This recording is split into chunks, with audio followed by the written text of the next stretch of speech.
it's good to be with you today. You'll remember that the disciples and Jesus started across the Sea of Galilee, and then was a storm. Jesus calmed the storm, and then when they got to the other side, the region of Gadara, he calmed the storm within a man who had demons. As a matter of fact, there were two of those guys, but Luke just focused on one.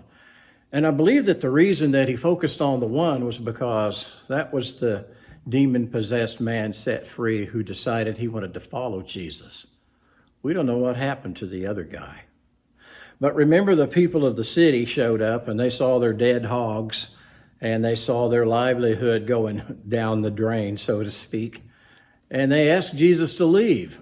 What a contrast between them and the man who had been touched and set free by Jesus.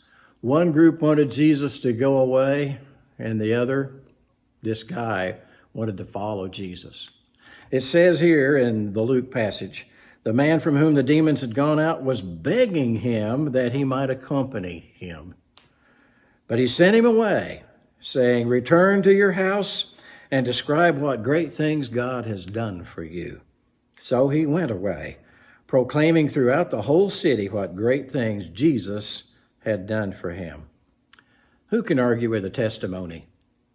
You know, you can talk about all kinds of theology and the meaning of life and your opinion on this and your opinion on that. But you know, when a person says, "This is what Jesus has done for me," how can you say, "No, he didn't"? You can't argue with a testimony.